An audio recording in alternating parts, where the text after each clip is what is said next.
ぱりごめん、相談いい。恋愛シミュレーションゲームってやつはな、聞こえない。全くもって現実の恋愛をシミュレーションしてはいない。言わないで。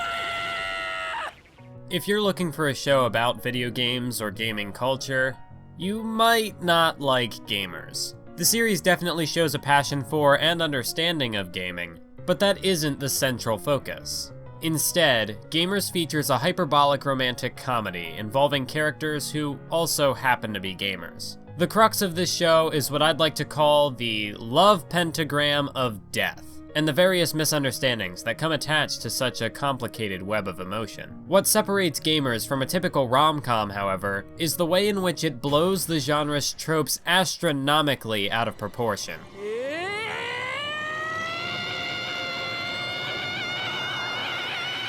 For an example of this, look no further than the main cast.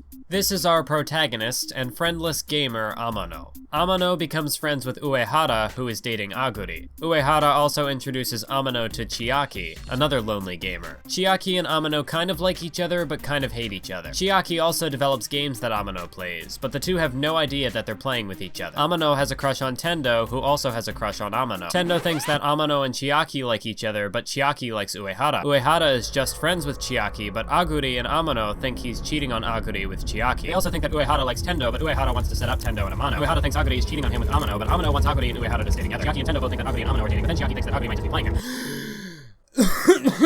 I have to give massive props to the guy on R-Anime who made this chart. I can only imagine the pain the ordeal must have caused him. If you couldn't already tell, this show is utter chaos. Nothing ever goes the way you'd expect it to, and the collective romance only becomes more convoluted with each new episode. Characters will spy on a conversation only to hear the worst parts out of context. Characters will withhold information to protect another character's public image, but that only makes them look more suspicious. Uehara and Amano held hands once, and Chiaki assumed that they might be gay. These kinds of misinterpretations aren't surprising when you consider how socially inept Chiaki and Amano are, but other characters set themselves up for disaster. Take Uehara, for instance. His goal is to put Amano in a love triangle with Tendo and Chiaki for the fun of it, but his actions compromise his own relationship with Aguri. She becomes suspicious of Uehara and she starts confiding in Amano, which makes Uehara suspicious of them.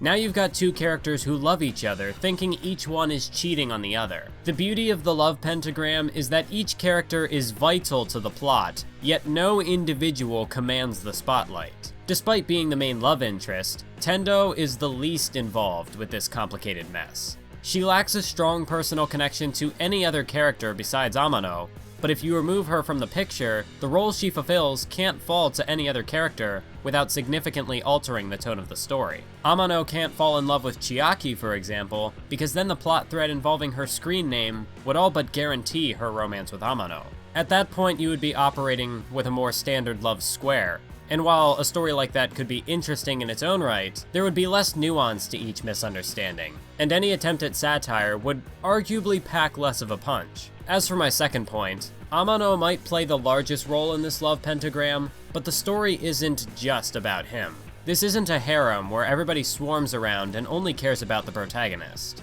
Each character is dynamic. They have their own side plots and relationships with other characters in varying degrees. The only reason Aguri is tied to Amano at all is because he's the only person she doesn't see Uehara hooking up with. She doesn't have much of a connection to Tendo or Chiaki, but both girls serve as potential, albeit fictitious, objects of Uehara's affection, which puts them at odds with one another. Chiaki's primary motivation is her crush on Uehara, and even Uehara's friendship with Amano is somewhat artificial, as he either uses him as a pawn in his rom-com fantasy, or uses him to find out whether or not Aguri is cheating on him. These complications all come to a head in episode 6, when Amano attempts to make a friend request to Tendo, and the show does an incredible and infuriating job of building suspense before the big payoff. Roughly the final 10 minutes of this episode are presented in the most boring way possible, a sequence of monologues. Though the dialogue itself and the characters' warped expressions are entertaining in their own right, nothing is actually happening. Characters A, B, and C develop a hypothesis, but then they spend another 2 or 3 minutes developing a counter-hypothesis. Tendo braces herself for what she believes will be a rejection, and Amano is oblivious to the whole thing. The pacing drags and makes those 10 minutes feel like 20. As we jump from monologue to monologue, the possibility that the episode will end before Amano's friend request even happens becomes more realistic. And the doubt this created within me only strengthened my desire to see this scenario play out. I just wanted the show to get on with it. So when the credits started rolling as Tendo walked down the hall and started her conversation with Amano, I was on the edge of my seat. But this is gamers we're talking about. So naturally, this mid-season climax had to be blown even further out of proportion. Each character has a personal stake in Amano's confession, and they all have their own misinterpretations of the situation that play into their own inner monologues before and during the scene. Aguri and Uehara believe that they've confirmed each other to be skeevy cheaters. Chiaki believes that Amano likes Aguri, but she also believes that Aguri is playing Amano while dating Uehara. On top of all that, you have Amano and Tendo misconstruing their own conversation as it's happening. Amano dances around the subject not only because of his nerves, but also because he feels inferior to Tendo. His indirectness contributes to Tendo's belief that Amano is about to end their friendship. A friendship that Amano doesn't even realize already exists, despite the fact that Uehara tried to convince him that that was the case. Her nearly bursting into tears takes Amano aback. When she says, "I'm prepared," Amano thinks she's prepared to reject him. And this shatters what little self-confidence he had managed to muster before this point. When the scene initially started, Amano saw all of his friends come to support him. After Tendo throws him off, he tries to fall back on them for reassurance, only to find each one looking away from him. He has no clue that they're off in their own worlds, so he thinks that his friends are simply averting their gaze out of pity. He thinks that they already know he will be defeated here, and that they don't want to see Amano at his worst. So their actions give him courage to face his rejection like a man. So long as he has such caring friends, that's all that matters to him. Amano turns to Tendo, takes a deep breath, and says, "Tendo-san, boku to." Then the show has the audacity to cut to each individual character for yet another series of inner monologues. They've each developed multiple twisted ideas on what the implications of this moment are, which plays into the show's mentality of everything that can go wrong will go wrong.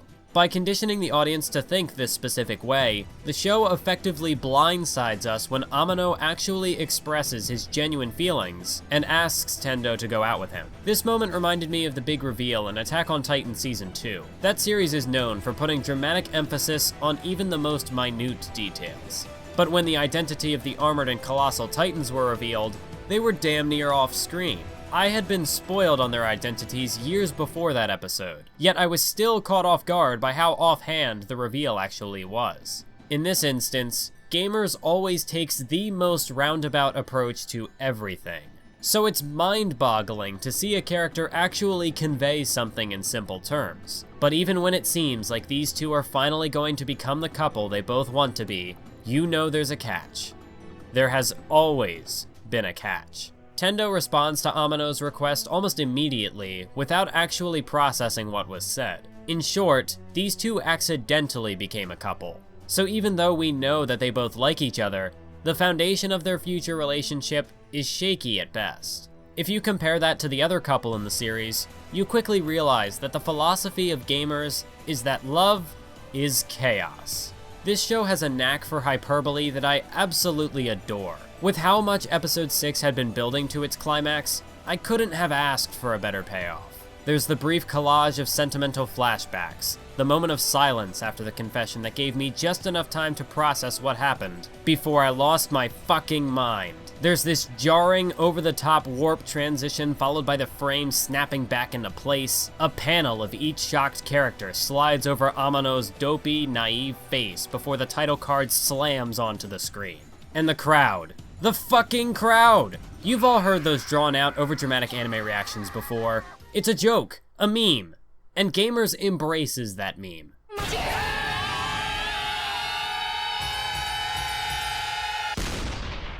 That bang at the end is too perfect. 10 out of 10. Best anime episode of 2017. And now we switch gears from analysis mode to theory crafting mode, because I realized something huge in this episode. Right before the characters go off on their monster monologues, the teacher has a line of dialogue about vectors that seems like a throwaway at first. But upon further reflection, I've determined that this is actually a subtle piece of foreshadowing that could hint at how the series will end. For those of you who know a thing or two about math, of course I do, I'm a math whiz after all, you'd know that a vector and array are virtually the same concept. They start at a point and theoretically end in a line. This line goes on forever, but while it isn't a literal endpoint, in the context of this narrative, it's a symbolic representation of the relationships in the show. Gamers begins with Tendo and Amano. This confession scene is the very first thing shown in episode 1. Then, in episode 6, these three characters exclaim that the after-school confession is where it all ends. Take note of who is on screen, because I'm about to blow your mind. If Gamers is array, and this is the endpoint, then that means the endpoint isn't really the end. If Tendo and Amano's relationship is the beginning, that makes the relationship between these three the ending. But array has no ending, which means that their relationship has no ending, which means that they'll be stuck in misunderstanding purgatory forever! This is the part of the video where I normally plug my Patreon, but since this show involves gaming, I figured it would be the perfect opportunity to plug my gaming channel. Whatever you do, don't let them know you're a filthy casual. I mean, I play like 2 types of games over there because I'm a filthy casual. My deepest gratitude goes out to King Kevin 30, Micah Dunn, Stone Cold 0007, India Charbonneau, Double One, Fulla Beans, and all of my other patrons for supporting what I do here. You know how this outro thing works by now. Check out my other content, my other channels, follow me on Twitter, and all that good stuff. Until next time, keep on YouTubing.